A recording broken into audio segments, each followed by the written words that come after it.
উত্তর ত্রিপুরা জেলার হুরুয়ার ৪ নং ওয়ার্ড এলাকায় ওএনজিসি দপ্তরের প্রায় বছরখানেক আগে তৈরি করা উন্নত মানের পলিথিন দিয়ে মোড়া পুকুর, সেই পুকুরে ওএনজিসি কস্টিক সোডা ও ড্রিলিং পাউডার মিশিয়ে রাখা হয়েছে ওএনজিসির কাজের সুবাদে। এটি মাটিতে লাগলে মাটি পুড়ে যায়, মাটিতে ঘাস থাকলে সেটি নষ্ট হয়ে যায়, এমনকি সেই মাটিতে ফসল হয় না, এমনটাই অভিযোগ জানিয়েছে গ্রামবাসীরা।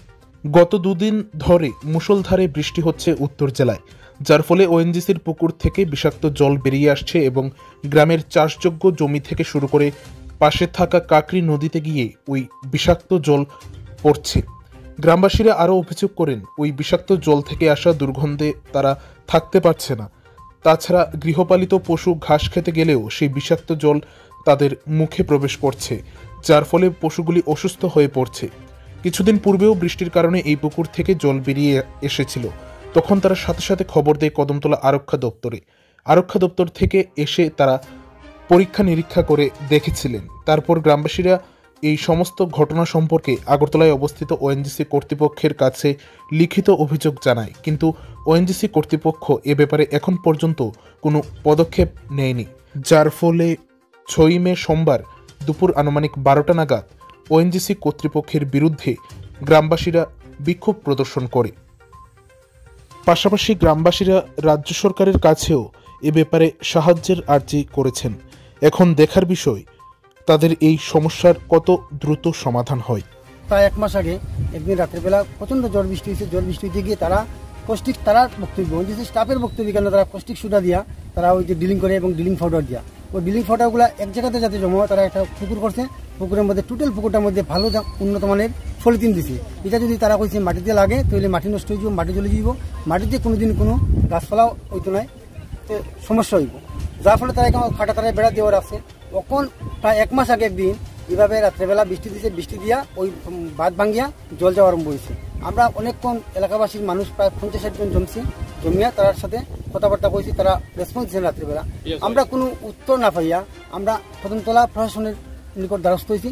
প্রশাসনের স্টাফ রাত্রেবেলা আইছে, আইয়া সরজমিনের ঘটনা তদন্ত করে গেছে। পরের দিন সকালবেলা ওএনজিসি স্টাফ আমরা ডাকাইছে, আমরা গেছি, তারা কইছে এই সমস্যা আমরা অতি সত্বর সমাধান করে দিব। এবং মাঠের মধ্যে অনেকটি গরু ঘাস খায়। এই যে পার্শ্ববর্তী যে মাঠটা আছে, মাঠের মধ্যে প্রায় ৫০০ বিঘার উপরে জমি আছে। ওই জমিগুলা জ্বলে যাওয়ার, মাটি জ্বলে যাওয়ার ওই কেমিক্যালের জলে, এবং গরুয়ে ঘাস খাইতে পারে না। মানুষের গরু মানুষ বাড়িতে বান্ধিয়ে রাখছে, গরু খাওয়া দাওয়ার মতো কোনো ব্যবস্থা মানুষের কাছে নাই, হাতে নাই। এবং মাটি, যে মাটিগুলা জমি যার কৃষি নির্ভরশীল মানুষেরা ক্ষেত করে এবং ধান ক্ষেত, কেন বিশেষ করে ধান ক্ষেত বেশি হয়, ধান ক্ষেত করে ওই জমি নষ্ট হয়ে যাওয়াতে কৃষকরা বিপদের মুখে পড়ছে যে এখন কীভাবে কেন ক্ষেত করবো বা ওই জমির মালিকরা কীভাবে চাষবাস করে তার পরিবার পরিজন রক্ষা করব, এটা নিয়ে চিন্তিত।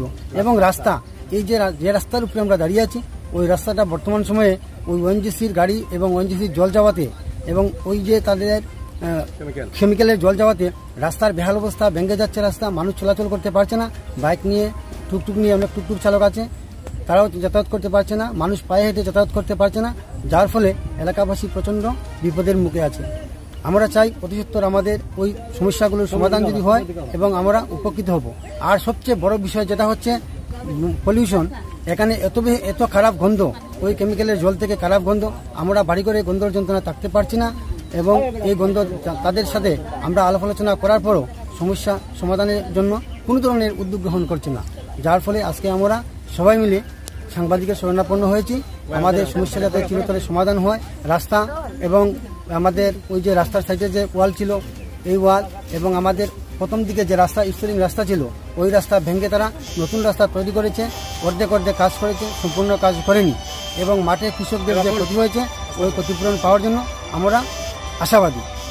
এই সমস্যা হওয়াতে আমরা এখানে কদমতলা আরক্ষা দপ্তরের অফিসারদের সাথে যোগাযোগ করেছি এবং তারা এসে ঘটনা তদন্ত করে দেখেছেন। এবং পরের দিন সকালবেলা ওএনজিসির নিকট আমরা তাদের হেড অফিস আগরতলা, এখানে আমরা লিখিতভাবে প্রায় ২৫-৩০ জন মানুষের স্বাক্ষর নিয়ে আমরা অ্যাপ্লিকেশন জমা দিয়েছি। আমাদের কাছে রিসিভ কপি আছে, এখনও আমাদের হাতে এই প্রমাণটা আছে।